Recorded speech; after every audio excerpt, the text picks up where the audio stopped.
নমস্কাৰ, মই ৰাতুল কুমাৰ আৰু মোৰ চেনেল আইডিয়েল এডুকেশ্যনেল টিপছলৈ আপোনালোক সকলোকে স্বাগতম জনাইছোঁ। নিশ্চয় আগৰ ভিডিঅ' কেইটি চাই আপোনালোকে ভাল পাইছে। সেয়েহে আজি আমি আলোচনা কৰিবলৈ ওলাইছোঁ প্ৰিপজিশ্যনৰ বিষয়ে। আৰু প্ৰিপজিশ্যননো কি তাৰ বিষয়ে আজি আমি সবিশেষ জানিম। এতিয়া প্ৰিপজিশ্যন আমি পাইছিলোঁ যে যদি অসমীয়াত চাওঁ অব্যয় হয়, যি পদে বিশেষ্য বা সৰ্বনাম পদৰ আগত বহি নতুন শব্দৰ লগত সম্বন্ধ স্থাপন কৰে তাকে প্ৰিপজিশ্যন বোলে বা অব্যয় পদ বোলে। এতিয়া তাৰ বিষয়ে আমি আজি খৰচি মাৰি পঢ়িম। সেয়েহে আহক আমি ভিডিঅ'টো আৰম্ভ কৰোঁ।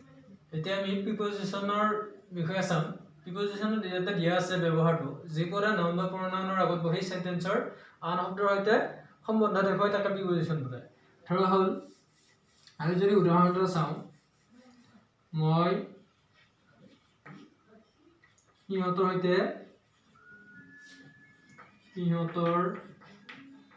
সৈতে খেলি, বা মই দেউতাৰ লগত বজাৰলৈ যাম, কিতাপখন টেবুলৰ ওপৰত আছে।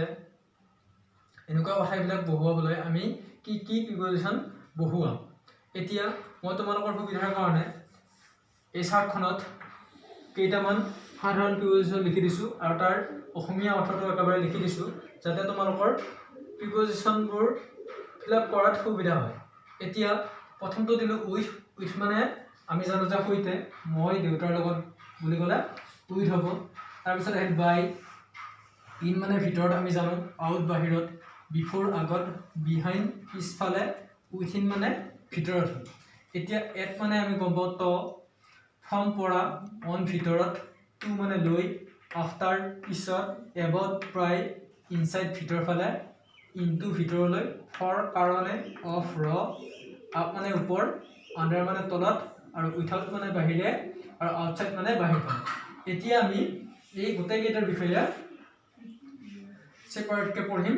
সেয়েহে মই এতিয়া ইয়াৰে গোটেইকেইটাৰ ব্যৱহাৰৰ বিষয়ে আলোচনা কৰিবলৈ ওলাইছোঁ।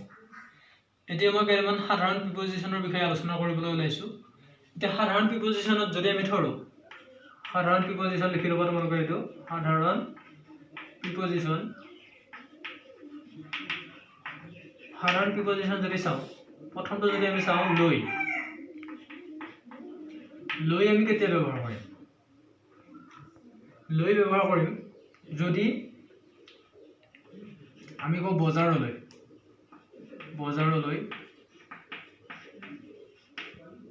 স্কুললৈ, এনেকুৱা অসমীয়াত যদি থাকে ইয়াৰ আগত আমি কি ব্যৱহাৰ কৰিম এইটোৰ বিষয়ে জানিবলৈ, যদি লৈ থাকে লাষ্টত বজাৰলৈ, স্কুললৈ, তেতিয়াহ'লে আমি টু ব্যৱহাৰ কৰিম। যদি লৈ থাকে তেতিয়াহ'লে আমি টুৰ ব্যৱহাৰ কৰিম। এতিয়া বজাৰলৈ থাকিলে টু মাৰ্কেট হ'ব, আৰু স্কুললৈ যদি থাকে টু স্কুল হ'ব। কিন্তু তোমালোকে এটা কথা মনত ৰাখিবা, যদি তালৈ বা ইয়ালৈ থাকে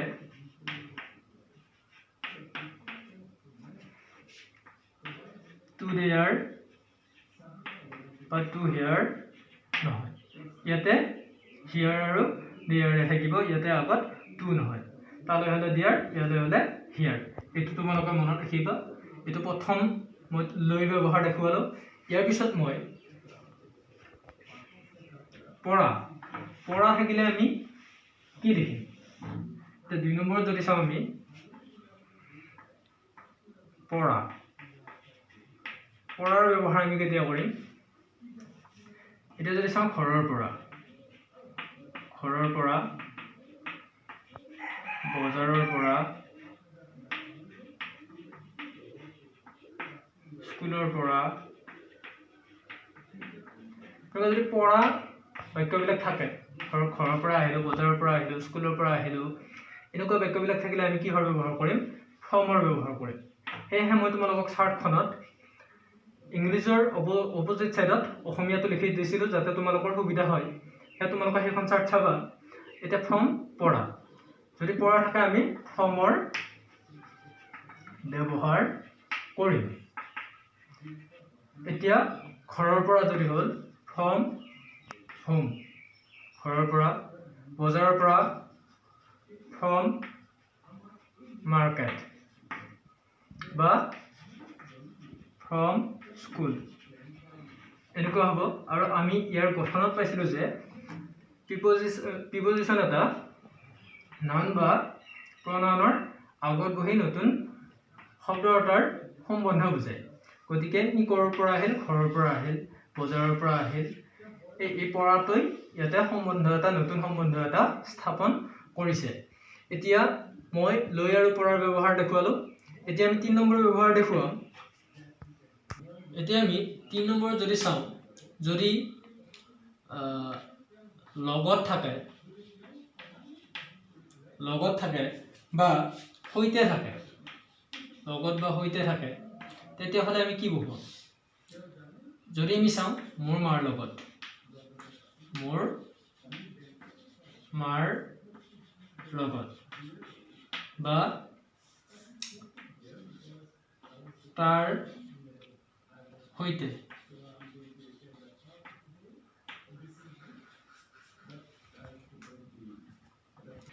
এতিয়া আমি এই দুটা যদি চাওঁ, ইয়াতে মই ক'লোঁ মোৰ মাৰ লগত, যদি লগত বা সৈতে থাকে তেতিয়া আমি ইয়াতে উইথৰ ব্যৱহাৰ কৰিম, উইথৰ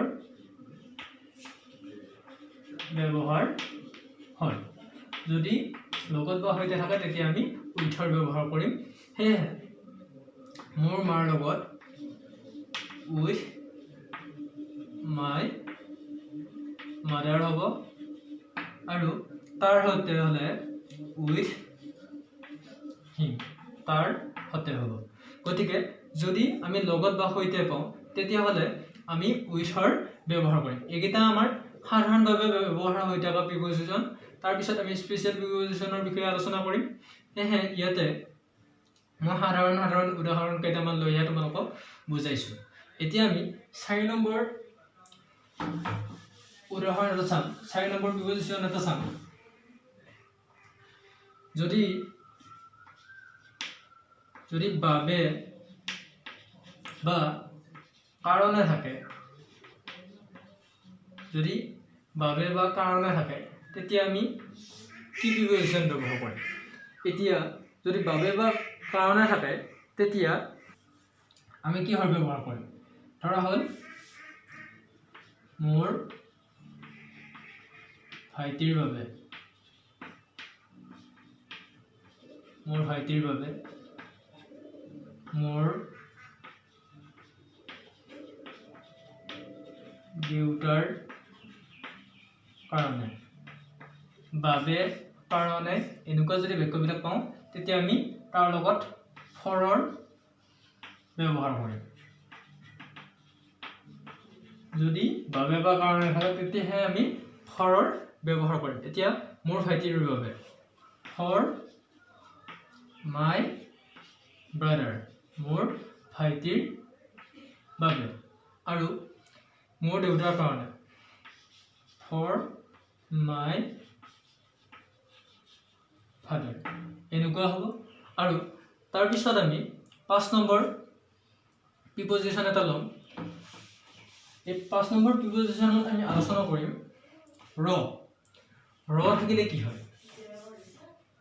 5 নম্বৰত ৰৰ বিষয়ে আমি আলোচনা কৰিম। ৰ থাকিলে কি হয়? এতিয়া ৰ বুলি কওঁতে উদাহৰণ যদি কওঁ, লম এটা, ৰামৰ দেউতা বা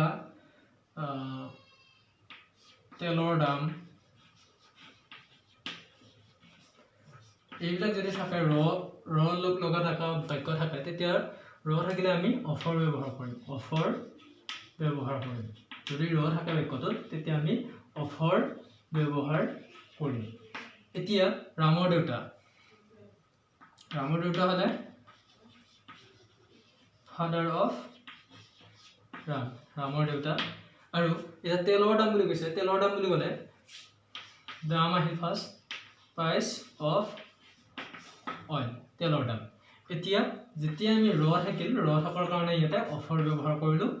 আৰু ইয়াতে যেহেতু তেলৰ দামৰ কথা দিছে তেলৰ দাম বুলি কওঁতে দামৰ ইংৰাজী হৈছে প্ৰাইচ তাৰ পিছত আমি কি প্ৰিপজিশন ব্যৱহাৰ কৰিলো অফ প্ৰিপজিশন কাৰণ তেলৰ লগত ৰ লগ লাগি আছে আৰু হেহে ইয়াতে নতুন শব্দৰ সম্বন্ধ স্থাপন কৰিছে তোমালোকে এইটা ভালদৰে মনত ৰাখিবা এতিয়া আমি 6 নম্বৰ প্ৰিপজিশনলৈ গৈছো এতিয়া আমি 6 নম্বৰত তৰ ব্যৱহাৰ ক'ত কৰা হয় চাম এটা ত থাকিলে যদি আমাৰ ঘৰ হোটেল সিনেমা হল দোকান অফিস ৰাতি দুপৰীয়া নিৰ্দিষ্ট দিন বা সময় এইবিলাকৰ আগত আমি এট প্ৰিপজিশন বহুৱাম আৰু যদি ভিতৰত থকা বুজাই তেতিয়া হলে আমি ইন প্ৰিপজিশন বহুৱাম আৰু ওপৰত থকা বুজালে আমি অন প্ৰিপজিশন ব্যৱহাৰ কৰিম এতিয়া হি ঘৰত আছে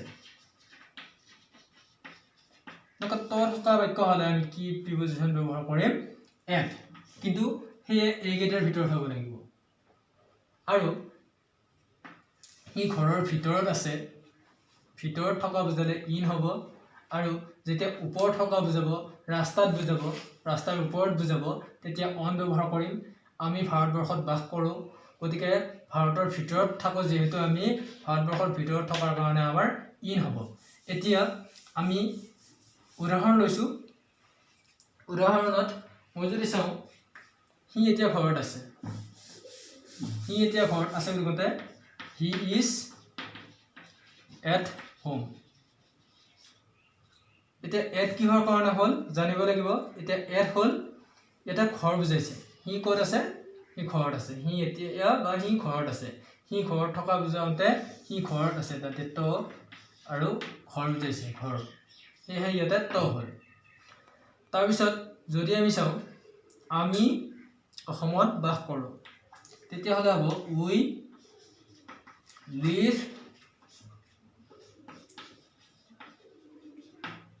ইয়াতে এট ইন অনৰ যেহেতু গোটেইকেইটা তয়ে বুজায় তেতিয়া তয়ে বুজায় গতিকে ইয়াতে এটা যথোপযুক্ত প্ৰিপজিশন ব্যৱহাৰ কৰিব লাগিব ইয়াতে এতিয়া কি ব্যৱহাৰ হ'ব যেহেতু আমি অসমৰ ভিতৰত বাস কৰোঁ ভিতৰত বাস কৰা বুজাবলৈ আমি কি প্ৰিপজিশনৰ ব্যৱহাৰ কৰোঁ ইন প্ৰিপজিশন ব্যৱহাৰ কৰোঁ সেয়েহে উই লিভ ইন এছাম আমি অসমত বাস কৰোঁ মানে অসমৰ ভিতৰত থাকোঁ অসমত বাস কৰোঁ এতিয়া মই যদি কওঁ ৰাস্তাত বা ৰাস্তাৰ ওপৰত হলে কি হ'ব অন ৰোড মই ক'ত আছো ৰাস্তাৰ ওপৰত আছো অন ৰোড ওপৰত বুজালে আমাৰ অন হ'ব এতিয়া কিতাপখন টেবুলৰ ওপৰত আছে the book is on the table the book is on the table ইয়াতে টেবুল আৰু কিতাপক কিহে নতুন সম্বন্ধ এটা দিছে অন প্ৰিপজিশনটোৱে সেয়েহে ইয়াতে অন কিয় ব্যৱহাৰ হ'ল যেহেতু টেবুলখনৰ ওপৰত কিতাপখন লাগি আছে যদি লাগি থকা বস্তু হয় তেতিয়া হলেহে আমি অনৰ ব্যৱহাৰ কৰিম সেয়েহে এতিয়া আমি এট ইন আৰু অনৰ ব্যৱহাৰ শিকিলো ইয়াৰ পিছত আমি 7 নম্বৰত শিকিম এতিয়া আমি দ্বাৰা প্ৰিপজিশনৰ ব্যৱহাৰৰ বিষয়ে জানিম দ্বাৰানো কেতিয়া ব্যৱহাৰ হয় দ্বাৰা প্ৰিপজিশনত কি ব্যৱহাৰ হয় আমি সাধাৰণতে জানো যে বাই মানে দ্বাৰা কিন্তু বাইৰ ব্যৱহাৰখিনি জানিম যদি দ্বাৰা থাকে আৰু সময়ৰ ঠিক আগে আগে বুজায় বা কাষত থকা বুজায় তেতিয়া আমি বাই প্ৰিপজিশনৰ ব্যৱহাৰ কৰোঁ এতিয়া আমি লিখিম বাই দ্বাৰা বুজালে বাই কিন্তু সময়ৰ ঠিক আগতে বুজাবলৈ আৰু কাষতে বুজাবলৈও বাই প্ৰিপজিশনৰ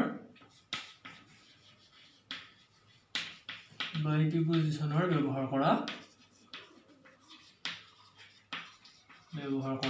হয় এতিয়া বাইটো আমাৰ কি কি কামত ব্যৱহাৰ হ'ল মানুহৰ দ্বাৰা কাম কৰা বুজালে তেতিয়া বাই হ'ল তাৰ পিছত মোৰ কাষত বহা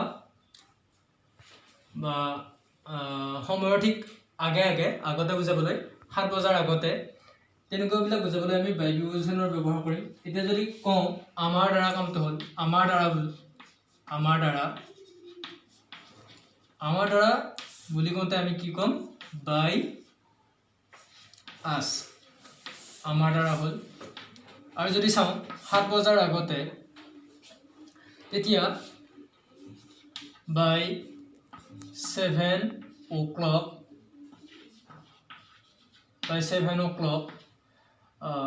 আৰু এটা দিলোঁ মই কাষতে বুজাবলৈ তাৰপিছত মোৰ কাষতে বুজাবলৈ বাই মি তাৰ কাষতে বাই হিম তাইৰ কাষতে বাই হাৰ এনেকুৱা হ'ব এতিয়া আমি বাইৰ ব্যৱহাৰ তিনিটা পালোঁ যদি মানুহৰ দ্বাৰা বুজাই তেতিয়া হ'ব বাই যদি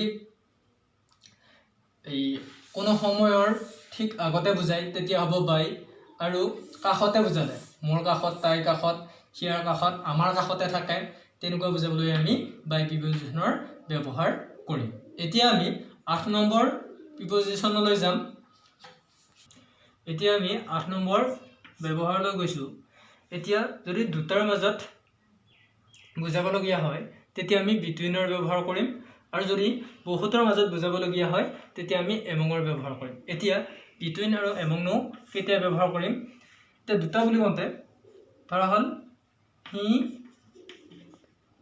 ৰাম আৰু ৰহিমৰ মাজত বহি আছে ইয়াতে হি কাৰ লগত বহি আছে ৰাম আৰু ৰহিমৰ কিহত বহি আছে মাজত বহি আছে ৰাম আৰু ৰহিমৰ মাজত হি বহি আছে গতিকে এনেকুৱা শব্দবিলাক বুজাবলৈ আমি বিটুইনৰ ব্যৱহাৰ কৰিম আৰু যেতিয়া বহুতৰ মাজত এজনক দেখুৱাবলগীয়া হ'ব তেতিয়া আমি এমঙৰ ব্যৱহাৰ কৰিম এতিয়া আমি উদাহৰণ চাম উদাহৰণ দিয়া আছে যদি মই উদাহৰণ এটা লওঁ he sits between Ram and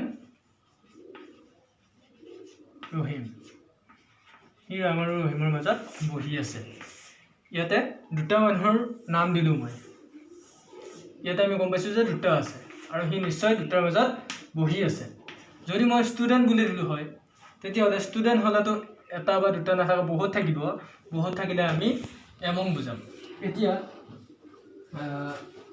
এটা উদাহৰণ লৈছোঁ